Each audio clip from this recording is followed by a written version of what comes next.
dreamt about how things were. And then I woke up here.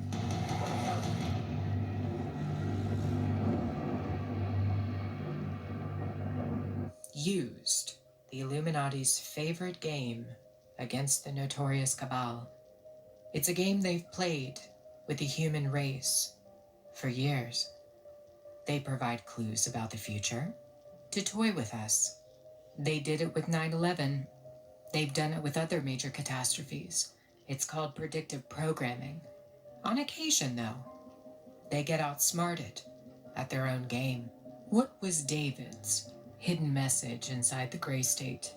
And could it be the reason for his death?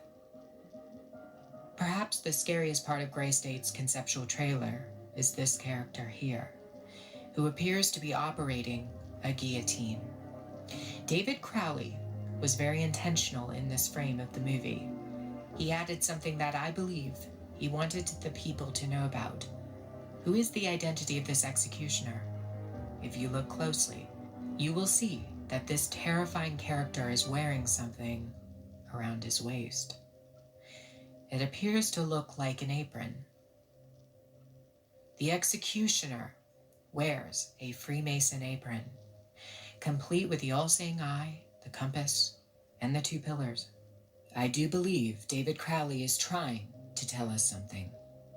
He is telling us that the organization behind the French and American revolutions, the organization behind the Italian Revolution of 1830, the organization that outlined a plan to overtake the Vatican in a document called the Alta Vendita, the organization behind the Trail of Tears and the deaths of thousands of Native Americans under Freemason Grand Master Andrew Jackson, the organization behind the Ku Klux Klan in the United States post-Civil War and its rebirth in 1915, the organization behind Hiroshima and Nagasaki during 33rd degree Freemason Harry Truman's presidency.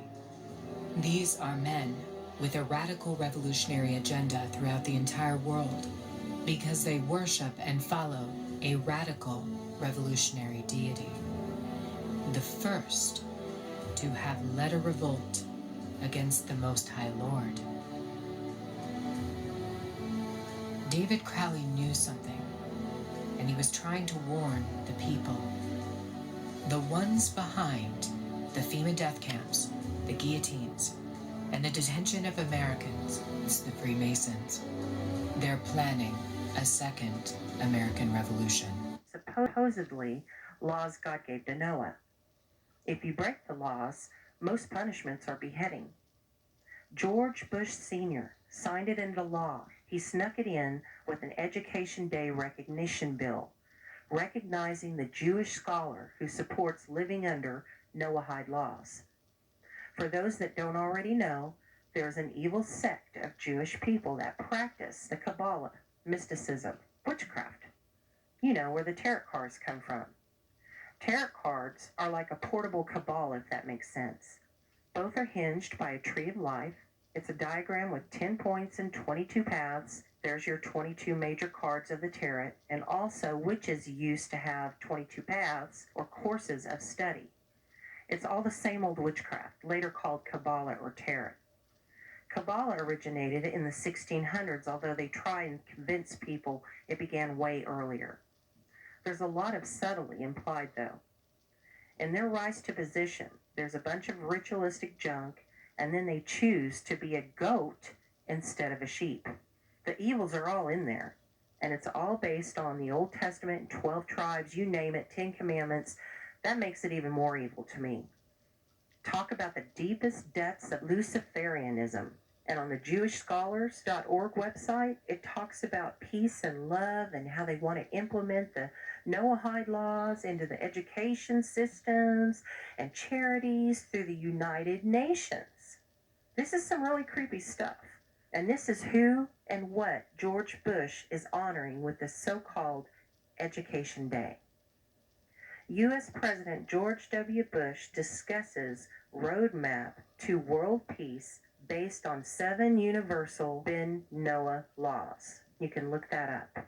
Among the religious leaders was Rabbi Yaakov Cohen, who represented the Worldwide Institute of Noahide Code, an organization dedicated to promote the Noahide Code of 7 universal Noah laws. Rabbi Cohen presented the roadmap to world peace, explaining that the Noahide laws will unite all of mankind. The Talmud lists the punishment for blaspheming the ineffable name of God as death. The sons of Noah are to be executed by decapitation for most crimes, considered one of the lightest capital punishments, by stoning if he has intercourse with a Jewish betrothed woman, or by strangulation if the Jewish woman has completed the marriage ceremonies but had not yet consummated the marriage.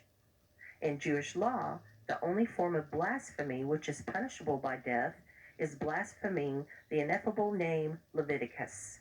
The Maimonides state that anyone who does not accept the 7 laws is to be executed, as God compelled the world to follow these laws. However, for other prohibitions, such as the grafting of trees and bestiality, he holds that the sons of Noah are not to be executed. Now keep in mind, these Jews are not worshiping God Almighty, the I am that I am. They're worshiping Lucifer. According to the Maimonides, the Jewish scholars, anyone who accepts upon himself and carefully observes the 7 commandments is one of the righteous of the nations of the world and has a portion in that world to come. How creepy is that? According to Wikipedia, in practice, Jewish law makes it very difficult to apply the death penalty. But America is under a U.S. law now, isn't it? That's crazy. If you look on their .org page, you'll see they're all up in the United Nations talking about world peace and coming together in unity. Blasphemy against God is probably the law that will cause Christians to be beheaded, because these Jews are demonic. They don't believe in Jesus Christ, so to them, we would be worshiping a false god.